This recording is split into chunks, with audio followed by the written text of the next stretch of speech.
और गोपालगंज पुलिस ने answer sheet घोटाले को लेकर सोमवार को 25 जगहों पर छापेमारी की। सघन छापेमारी अभियान में पुलिस को कुछ अहम सुराग भी हाथ लगे हैं, लेकिन गायब कॉपियों की बरामदगी हुई या नहीं, अभी इसकी कोई आधिकारिक पुष्टि नहीं की गई है।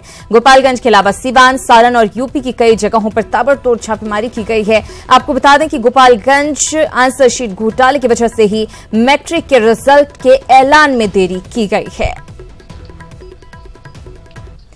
25 जून 1975 से 1977 तक भारत में इमरजेंसी थी। इस दौरान बिहार के राज्यपाल सत्यपाल मलिक को भी जेल जाना पड़ा था। इमरजेंसी के दौरान क्या कुछ रहा था, उनका अनुभव, उनसे एक्सक्लूसिव बातचीत में सुनिए हमारी संवाददाता ज्योति मिश्रा के साथ।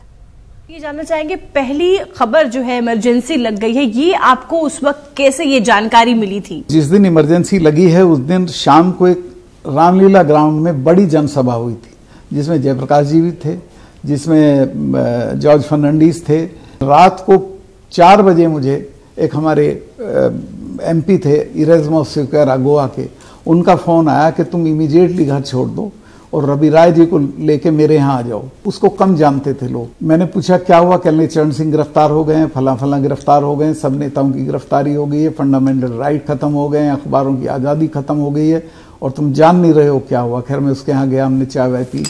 उसके बाद मैं अपने जिला हेडक्वार्टर के लिए निकल गया। तब तक मुझे अंदाज नहीं था कि कितनी सीरियस चीज है। तो राज्यपाल ने साझा किया आपातकाल के अनुभव। बहरहाल आगे बढ़ेंगे। पटना में पूर्व प्रधानमंत्री वीपी सिंह जयंती समारोह में सियासी गोलबंदी नजर आई। यहां मंच पर एक साथ मुख्यमंत्री नीतीश कुमार और केंद्रीय मंत्री रामविलास पासवान मौजूद रहे। इस दौरान सियासत भी हुई। सीएम नीतीश कुमार ने विरोधियों के साथ सहयोगियों पर भी इशारों में हमला किया। वहीं केंद्रीय मंत्री रामविलास पासवान ने नीतीश कुमार की शराबबंदी मुहिम की तारीफ करते हुए कहा कि इस फैसले से बिहार की तकदीर बदल रही है। हम दलित की बात करते हैं, पिछड़ों की बात करते हैं, नीतीश जी करते हैं, लालू जी करते हैं, वो क्या शरद जी करते हैं, मुलायम सिंह यादव, कोई बड़ी बात नहीं है।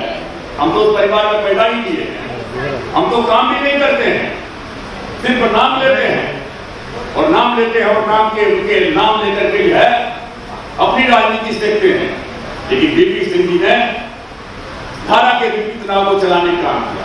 काम करना चाहिए, इसकी परवाह नहीं करनी चाहिए कि हमको कौन वोट देगा और कौन वोट नहीं देगा। आज जो समाज का माहौल बनाया जा रहा है वो वोट के लिए माहौल बनाया जा रहा है, एक टकराव का माहौल कि जो वोटर है जातीय आधार पर या सांप्रदायिक आधार पर इधर से उधर हो, काम के आधार पर नहीं। लेकिन हम लोगों का रास्ता है काम का। वोट कि भाई समाजवादियों के कुछ बड़े नेताओं को छोड़ देंगे, ज्यादातर जो अपने को समाजवादी कहे वो समाजवादी नहीं व्यक्तिवादी हो गए। खबरों में आगे बढ़ेंगे। खबर वैशाली से, जहां बिदुपुर में भीषण सड़क हादसे में 3 लोगों की मौत हो गई। यह हादसा उस वक्त हुआ जब बारात जा रहे बाइक सवार 3 लोगों को अज्ञात वाहन ने कुचल डाला।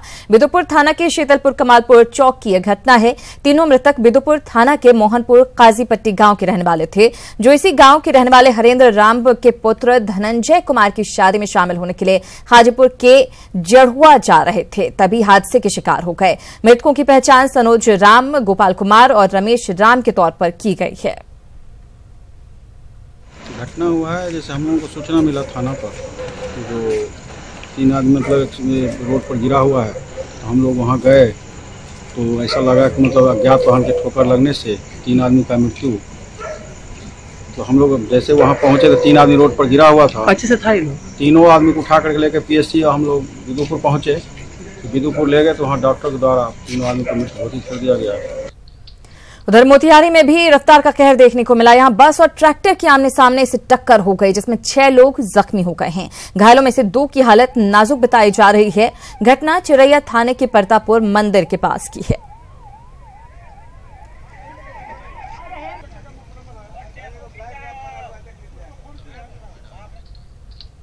और पटना पुलिस को राजीव नगर में 2 महीने पहले हुई 11 मोबाइल की चोरी मामले में बड़ी सफलता हाथ लगी है। चोरी के 2 महीने बाद पुलिस ने टैटू वाले चोर को गिरफ्तार कर लिया है। यह गिरफ्तारी सीसीटीवी फुटेज के आधार पर हुई, जिसमें टैटू वाला चोर मोबाइल की चोरी करते हुए नजर आ रहा है। टैटू से आरोपी की पहचान हुई है। पुलिस चोरी की 8 मोबाइल भी बरामद कर चुकी है। बताया जा रहा है कि चोर इंडिका कार से घूम घूम कर चोरी करता था।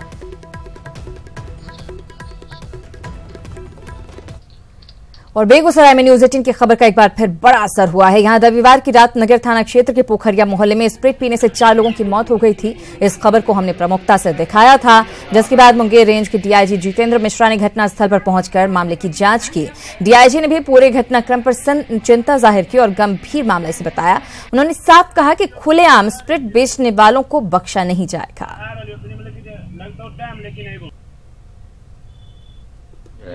मनोज हैं, आपका सुनील हैं और सोनू। जो मनोज का एक छोटा सा जो घर बना हुआ है, उसी में लोग स्पीड पीने के पश्चात इस तरह की घटना हुई है। हम लोग तहकीकात कर रहे हो, क्योंकि चौथे का अभी तक जो मीडिया के माध्यम से या और लोगों के माध्यम से मिला है, लेकिन उसका कोई ट्रेस है। उधर पटना पुलिस ने मुफ्त सब्जी मामले में बड़ी कार्रवाई की है, जिससे पीड़ित परिवार का कानून पर भरोसा बढ़ा है। पीड़ित के पिता ने इसके लिए न्यूज 18 को धन्यवाद दिया। दुखन पासवान से बात की हमारे संवाददाता ब्रिजम पांडे ने। मुफ्त सब्जी के मामले में बिहार पुलिस ने बड़ी कार्रवाई की है।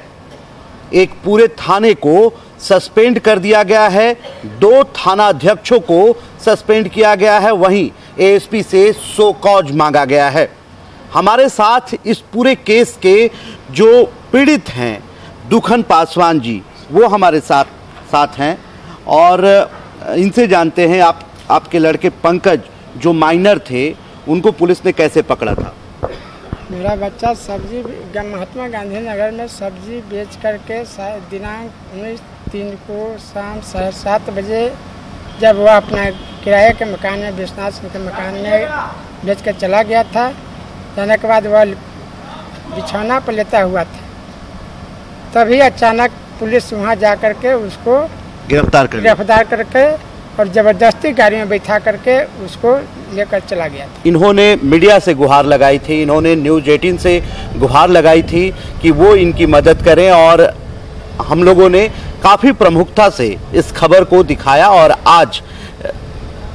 आज 11 पुलिसकर्मी सस्पेंड हुए हैं और आपको बता दें कि जिसमें 2 थानाध्यक्ष सस्पेंड हुए हैं। साथ ही पटना के आईजी ने ये भी अनुशंसा की है कि उन दोनों एसएचओ को पटना में कभी पदस्थापना नहीं की जाएगी। ये बड़ा असर है इस मामले पर, क्योंकि पुलिस ने संज्ञान लिया है पुलिस के खिलाफ ही। कैमरामैन अभिषेक के साथ विजय पांडे, न्यूज 18 पटना। उधर औरंगाबाद सिविल सर्जन कार्यालय का हैरतअंगेज कारनामा सामने आया है। सिविल सर्जन कार्यालय ने एक ऐसे एएनएम का ट्रांसफर कर दिया जिसकी मौत 1.5 साल पहले हो चुकी है। ये तस्वीर है निर्मला रुल्ला की, जो अब इस दुनिया में नहीं है, लेकिन औरंगाबाद सिविल सर्जन की लापरवाही की हद देखिए कि मृत एएनएम निर्मला रुल्ला का ट्रांसफर कर दिया।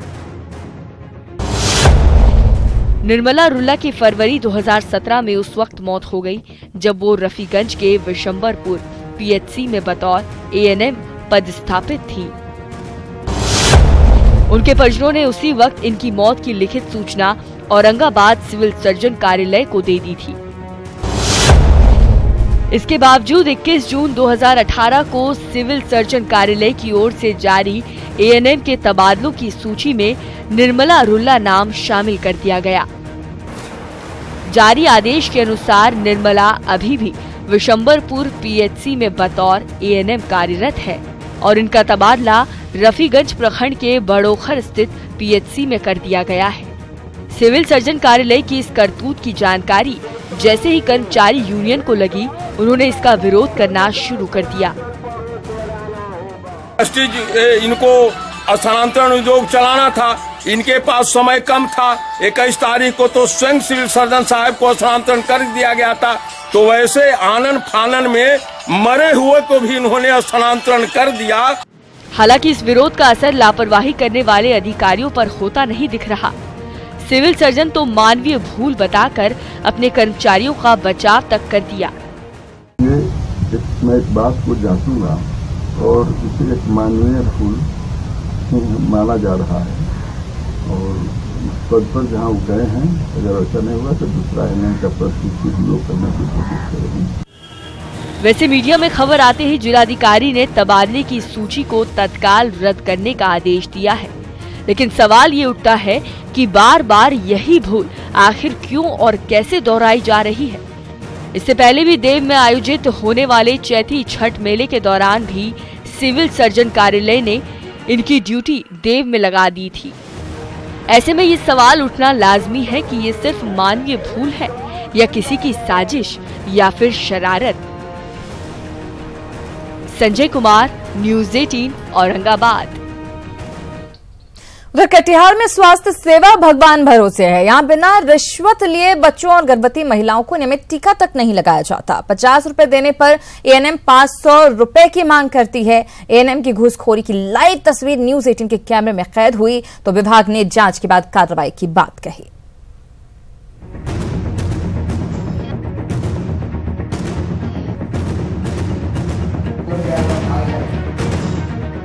गर्भवती मां और नवजात बच्चों को कई रोगों से बचाने के लिए सरकार नियमित टीका को बढ़ावा दे रही है, लेकिन स्वास्थ्य विभाग के कुछ भ्रष्ट कर्मचारी सरकार के मंसूबे पर पानी फेर रहे हैं। ये भ्रष्ट सरकार कर्मचारी बिना रिश्वत टीका देने के लिए भी तैयार नहीं होते। यकीन नहीं हो तो इस तस्वीर को गौर से देखिए। घूस लेने की यह तस्वीर कटिहार के डंडखोरा प्रखंड के सोरिया अतिरिक्त स्वास्थ्य केंद्र का है। रिश्वत की मांग कर रही एएनएम का नाम सोनी कुमारी है।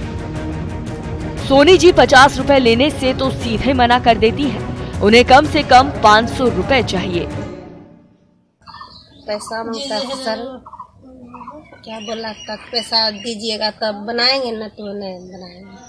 कटिहार स्वास्थ्य महकमे ने इस घूस कांड को गंभीरता से लिया है और मामले की जांच के बाद कार्रवाई की बात कही है। उसे पहले सो कॉज नोटिस किया जाएगा और उसकी तुरंत तबादला करके अहमदाबाद भेजा जाएगा और इंक्वायरी करने के बाद अगर रिपोर्ट आती है कि वो सचमुच ली है तो उसे मुअत्तल कर दिया जाएगा। सरकार का स्लोगन है कि प्यार और दुलार के साथ संपूर्ण टीकाकरण भी जरूरी है, लेकिन स्वास्थ्य विभाग के कुछ कर्मचारियों ने इस स्लोगन में टीकाकरण के साथ पैसों को भी जरूरी बना दिया है।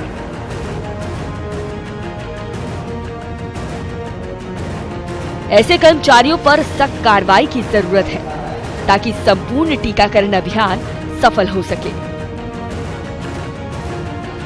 सुब्रूत, न्यूज़ 18 कटिहार। अगर आप पटना में रह रहे हैं और ट्रैफिक नियमों के उल्लंघन के आदी बन चुके हैं तो अब आप सावधान हो जाइए, क्योंकि पटना ट्रैफिक पुलिस आप पर कड़ी नजर रख रही है।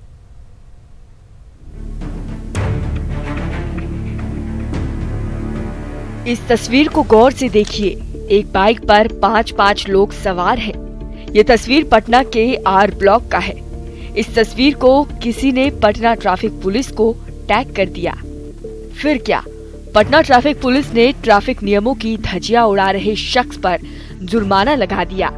यानी अब आपके सावधान होने का समय आ गया है। ये जरूरी नहीं कि ट्रैफिक पुलिस ही आपको पकड़े। अगर किसी ने ट्रैफिक रूल्स तोड़ते हुए आपकी तस्वीर ट्रैफिक पुलिस को भेज दी तो आप पर भी कार्रवाई हो जाएगी। चौंकाने वाला तथ्य था कि 5 व्यक्ति एक बाइक पर आर ब्लॉक चौराहा पर जा रहे थे और मुझे एक मेरे शुभचिंतक ने वो फोटो शेयर किया और पूछा कि मिश्रा जी अब आप क्या करेंगे। ट्रैफिक एसपी पीएम मिश्रा कहते हैं कि इस तरह की कार्रवाई से लोग सजग होंगे और ट्रैफिक रूल्स को तोड़ने से पहले 100 बार सोचेंगे। लेकिन सोशल मीडिया पर उस फोटो को डालने का उद्देश्य था लोगों में यह जागरूकता जाए कि वे ऐसा जानलेवा काम न तो करें न अगल बगल के किसी व्यक्ति के करने को प्रोत्साहित करें। जाहिर है कि राजधानी में ट्रैफिक व्यवस्था को दुरुस्त करने के लिए पटना ट्रैफिक पुलिस नए नए प्रयोग कर रही है। साथ ही लोगों से अपील कर रही है कि वो ट्रैफिक व्यवस्था को सुधारने में पुलिस की मदद करे। ब्रिजम पांडे, न्यूज़ 18 पटना। और गंगा नदी में जलस्तर बढ़ते ही प्रशासन ने दानापुर को दियारा से जोड़ने वाले पीपा पुल को खोलने का फैसला किया, लेकिन इस पुल के खुल जाने के बाद दियारा के लोगों की समस्याएं बढ़ गई हैं। लिहाजा लोगों ने पक्का पुल बनाने की मांग तेज कर दी है।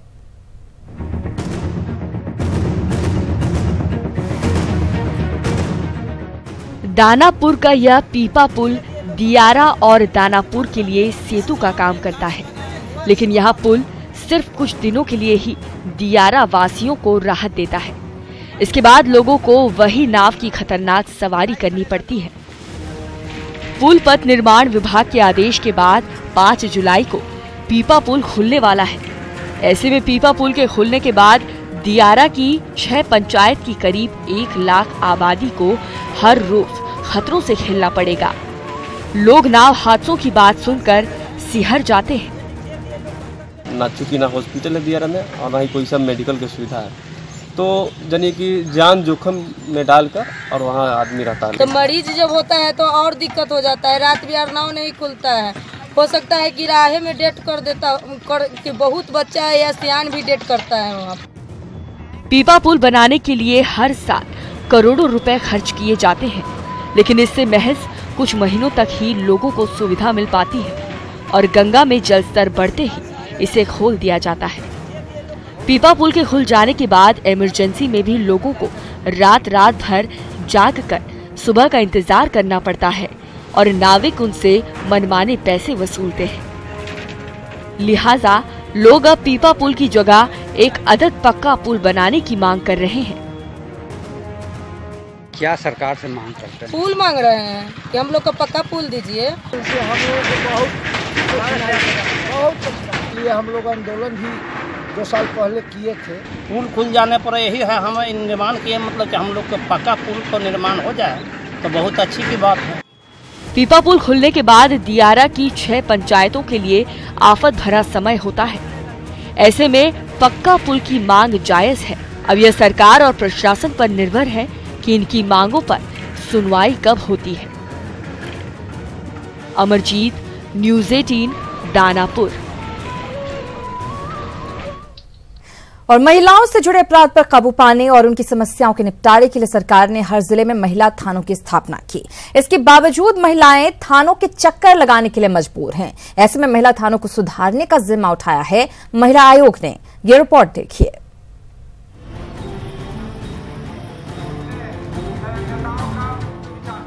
इन तस्वीरों को गौर से देखिए। ये वो महिलाएं हैं जो महिला थानों के चक्कर लगा कर थक चुकी हैं। जब किसी ने उनकी फरियाद नहीं सुनी तो इन्होंने महिला आयोग और महिला हेल्पलाइन का रुख किया। वहाँ पर सिर्फ एप्लीकेशन दिया, उसके अलावा नहीं सुनी कुछ। बोलिए अब डेट पड़ेगा तब आओ। महिलाओं की शिकायतों पर महिला थाना का कहना है कि हर महीने 500 से ज्यादा मामले उसके सामने आते हैं। ऐसे में कुछ मामलों का निपटारा सही समय पर नहीं हो पाता। और 400-500 आवेदन है तो 20-25 तो नाराज ना स्वाभाविक है, क्योंकि सबको खुश करना और एक समझौते करना में फर्क होती है। यहाँ खुश करने के लिए वो प्रोसेस नहीं होती। इस समस्या से निपटने के लिए अगस्त के पहले हफ्ते में महिला आयोग सभी महिला थानों के इंचार्ज को बुलाकर ट्रेनिंग देंगी, ताकि थानों के प्रति महिलाओं में विश्वास जग सके। सभी महिला थाना के जो प्रभारी हैं उनको बुलाकर एक बार हम लोग उनका सेमिनार करेंगे, उनको अवेयर करेंगे कि किस प्रकार से जो आपकी पीड़िता आती है हमारी बहन, उसको कैसे उसका केस लेना, कैसे उससे व्यवहार करना। उम्मीद इसी बात की है कि ट्रेनिंग के बाद महिला थानों की स्थिति सुधरे और वह पीड़ित महिलाओं को इंसाफ दिलाने में तत्परता दिखाए। कुसुम दुबे, न्यूज़ 18, पटना। और इसी के साथ इस बुलेटिन में इतना है, लेकिन बिहार की बाकी खबरों को विस्तार से जानने के लिए आप हमारी वेबसाइट पर विजिट जरूर करें। हमारी वेबसाइट है news18bihar.com।